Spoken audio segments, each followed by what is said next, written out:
নমস্কাৰ আপোনালোকৰ মাজত পুনৰ আৰু এটা গুৰুত্বপূৰ্ণ ভিডিঅ' নিলে ভিডিঅ'টো আপোনালোকে স্কিপ নকৰি ভিডিঅ'টো সম্পূৰ্ণলৈ চাই থাকিব শেষলৈ চাই থাকিব ইয়াতে ৰিলায়েন্সৰ ফালৰ পৰা কি আছিল কেইবাহাজাৰ পদ মুকলি কৰি দিলে ইয়াত কোনে কোনে আবেদন কৰিব পাৰিব শিক্ষাগত যিটো অৰ্হতা বয়সৰ যিটো সময়সীমা সকলো তথ্য এটা ভিডিঅ'তে কৈ দিম ভিডিঅ'টো স্কিপ নকৰি চাই থাকিব ইয়াতে ৰিলায়েন্স ৰিটেইল ৰিক্ৰুটমেণ্ট 2026 ইয়াত টোটাল যিটো ভেকেঞ্চি আছে 7000 প্লাছ ভেকেঞ্চি আছে তাৰপিছত ইয়াত চাব পাৰে ৰিলায়েন্স ৰিটেইল জবছ 2026 এপ্লাই যিটো অনলাইন যোগেদি সেইটো আবেদন কৰিব লাগিব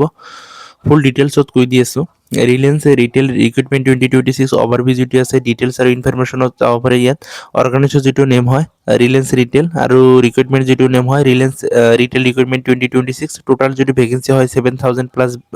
পোষ্ট আছে আৰু জব যিটো টাইপ হয় প্ৰাইভেট জব হয় সেইটো পে স্কেলটো কি আছিল 32,000 পৰা সেইটো ষ্টাৰ্ট হ'ব পাৰ মান্থ যিটো চেলাৰিটো দিয়া হ'ব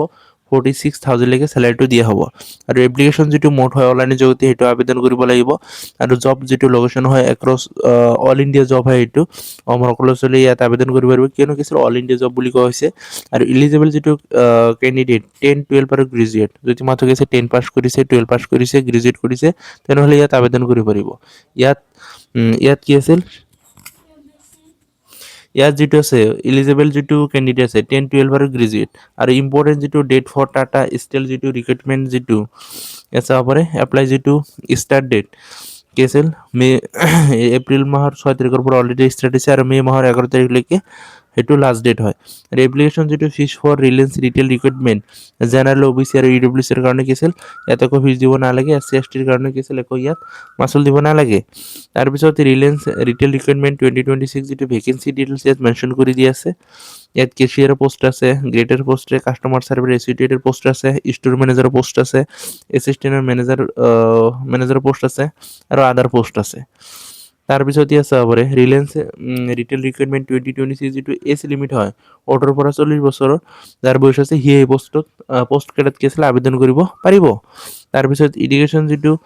কোৱালিফিকেশ্যন হয় 10 আৰু এবাৰ ইয়াত মেনশ্যন কৰি দিয়া আছে 10, 12 আৰু গ্ৰেজুৱেট ছায়েন্সৰ আৰ্টছৰ সকলো ইয়াত আবেদন কৰিব পাৰিব জাষ্ট 10 পাছ কৰিলে আবেদন কৰিব পাৰিব 12 গ্ৰেজুৱেট পাছ কৰিলে ইয়াত আবেদন কৰিব পাৰিব শিক্ষকতাৰ ভিত্তিত হিচাপত সেইবিলাক পষ্টবিলাক দিয়া হ'ব তাৰপিছত ইয়াত চাব পাৰে চিলেকশ্যন যিটো প্ৰচেছ হয় ইণ্টাৰভিউ হ'ব ইয়াত কোনো ধৰণৰ এক্সাম নহয় ইয়াত ডাইৰেক্ট ইণ্টাৰভিউ হ'ব তাৰপিছত ডকুমেণ্ট ভেৰিফিকেশ্যন হ'ব তাৰপিছত ফাইনেল মেৰিট লিষ্ট দি দিব how to apply for Reliance retail recruitment 2026 কেনেদৰে সেইটো আবেদন কৰিব লাগিব ইয়াত মেনশ্যন কৰি দিয়া আছে ষ্টেপ বাই ষ্টেপ কেনেদৰে আবেদন কৰিব লাগিব সকলো ইয়াত ষ্টেপ বাই ষ্টেপ কৈ দিয়া আছে যদি ফাৰ্ষ্ট টাইমৰ কাৰণে ভিডিঅ'টো চাইছে এতিয়ালৈকে যদি চেনেলটো ছাবস্ক্ৰাইব কৰা নাই চেনেলটো ছাবস্ক্ৰাইব কৰি লওক আৰু কি আছিল ভিডিঅ'টোৰ লাইক এটা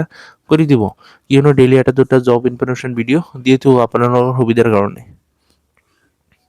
তাৰপিছত ইয়াত ইম্পৰ্টেণ্ট লিংকবিলাক ইয়াত মেনশ্যন কৰি দিয়া আছে মই ডিছক্ৰিপশ্যনৰ লিংকটো দি দিম তাৰ পৰা আপোনালোকে সকলো তথ্য চাব পাৰিব